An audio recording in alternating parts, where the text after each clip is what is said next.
Hello everyone and welcome back to a really exciting video, at least for me, because today we're going to be talking about visual learners, specifically the methods that are very helpful if you are a visual learner. And because I'm one, I use these methods every day. They're really helpful and they really help me get pretty good grades every time. In this series I'm trying to cover the three main types of learners. The first type is the visual learner, which we are going to be covering today. People that are the visual learning type usually tend to need to see the information that they have to learn in a visually appealing aspect, or in a visual structure that maybe shows the process a bit better instead of just having a whole page of notes and having to study that. The methods I'm going to show you today are, in my opinion, the most beneficial for the visual learning type, and that is purely based on my opinion because I'm 100% a visual learner and these are the methods that work best for me. The second type is the auditory learning type, and these people that usually tend to need to hear the information that they have to learn and maybe also kind of give a feedback or speak and talk about the material that it needs to be studied with other people. And I'm also gonna do a video on that with the different techniques you could use, but again we're gonna focus on the visual learning type today. The third type of learner is the hands-on or the kinesthetic kind, and these are the people that need to do what they are learning about or do some sort of physical activity to be able to retain the information that they have to study. What is important to say is that there are not set learning types. These are the three main ones, but you can also be 50% of a visual learner and then 50% of the auditorial type, and that means a lot of times learning types are overlapping, and there you can kind of see what methods of the different types work best for you and then kind of combine them together. So that's what I think is also really important to know, that it's not only oh, you're either this, that or that, but you can also be in between, and that's totally fine. With having that covered, we're gonna jump right into the video. The first step can be applied to not only the following steps but also your notes already that you are taking in class, and that is to use colors and color code your notes and to use certain bullet points or certain elements like exclamation marks, question marks, everything of that kind. Create a system that works for you. I, for example, have a set color system for my flashcards. Basically, I use green for the heading, yellow for keywords, and then for important terms I use pink. These three colors don't really have a specific meaning as to why I chose them. I could have also chosen blue or red. I literally just used what kind of highlighters I had in my pencil case, but by creating the system of the colors, I already know what things I need to learn, and my brain has it a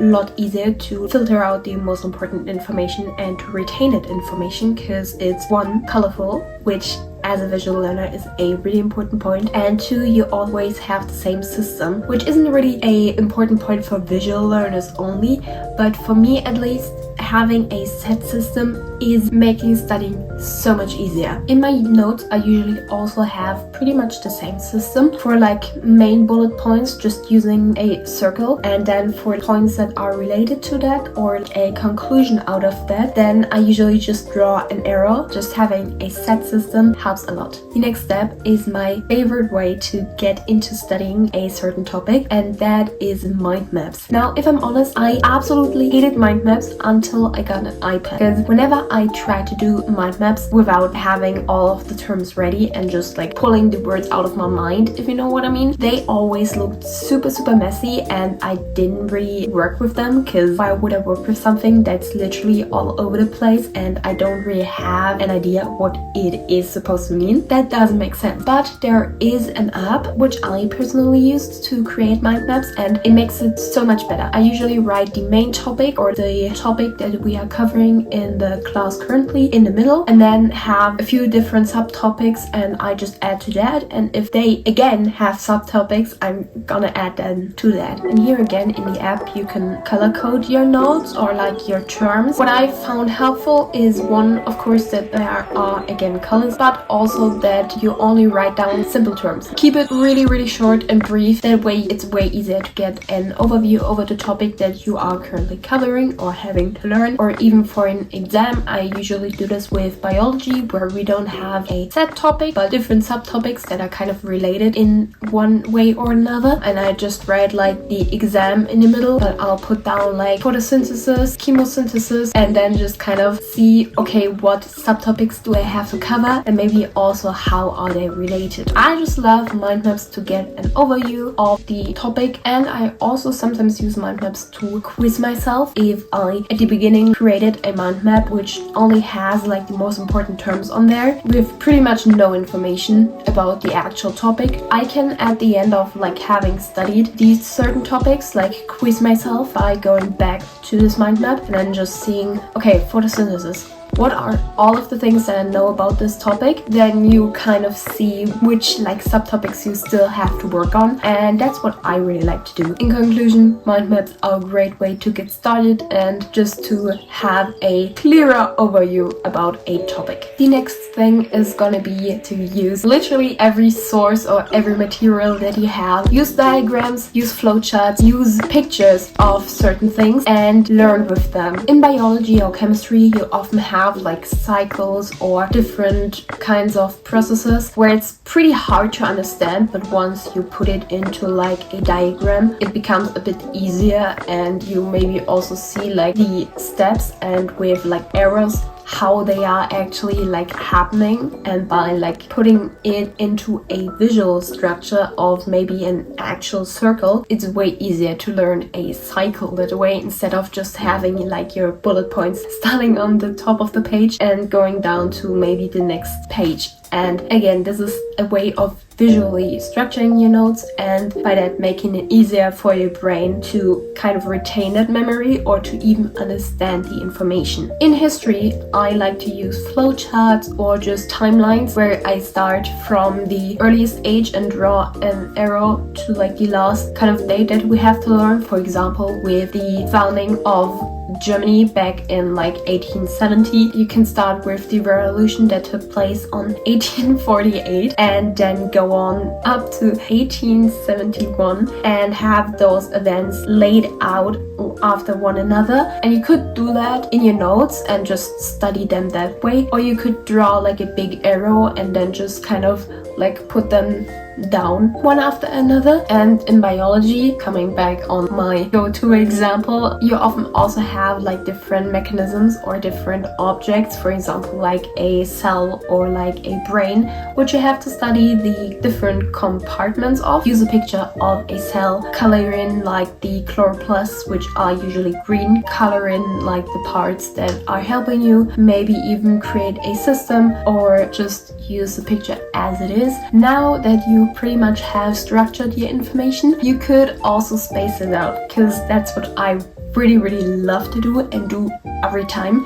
And I'm a person that is a huge lover of flashcards, because you can write down the different subtopics and then have them like actually like visually and really spaced out, not only in your head or in your notes. Let's say my international politics flashcards with which I've written today, and put China on like my bedroom door, and then I'm gonna put the United States on like my bookshelf, and then I'm gonna put Russia in another part of my room. But visually or like spacing out things in your room also really helps, and it's especially easy to do with flashcards. What I've seen my sister do, and I think that's such a genius idea, is using post-its as like your flashcards and writing like the different topics down on a post-it. Now you have to be like very minimalistic about the information on that post-it, or you have to have like tiny handwriting, but she wrote down the most important information on like post-its and then spaced it out on her desk, like taped them down. And I also really thought that this was an amazing idea, especially because you can then move them around and maybe arrange them in a way that makes sense to you. And that's also really important about like anything that you do with like visuals or graphics or flowcharts, diagrams, whatever. They don't have to make sense to anyone but you. We once had to do like a task where we should explain a certain thing. I can't really remember what it was, but it was at the beginning of the school year, and I literally just drew like a square with like circles in it and then another square with one circle in it. And my teacher looked down at me and was like, because I'm sitting in like the first row, and she was so confused as to like how are you able to like pull any information out of literally two squares and circles. But I was still able to explain the whole topic pretty well. As long as things make sense to you, they don't have to make sense to anyone else. I also came across the fact that visual learners shouldn't study with other people. I don't think this is like a thing that you have to do, because maybe you are a visual learner but still like to like talk with people about it. Then again, that's probably more of like a crossover between like being a visual learner and an auditory learner. Just speaking from my experience, I'm a person that can only study alone. Like I don't really retain any information when I'm like studying with friends. It is helpful for like going over some questions or maybe some misunderstandings, but for the most part I study alone. Could also be because I'm a very introverted person and I thrive being alone. Maybe that's also the reason. Here again, I think when you create things that make sense for yourself, it isn't necessarily like super beneficial to have another person study with you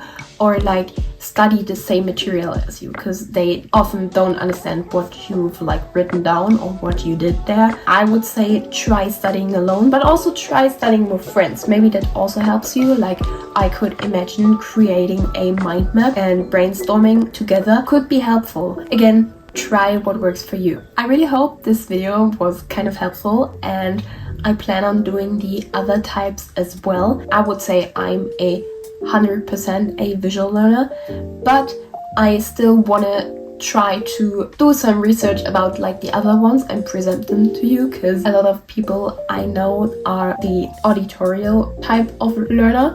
I really hope this was helpful for the visual learners or people that are trying to figure out what their learning type is. And you can like comment down below if any of these tips are helpful, or if you maybe use them yourself, or maybe if you have even like other tips or techniques that you use.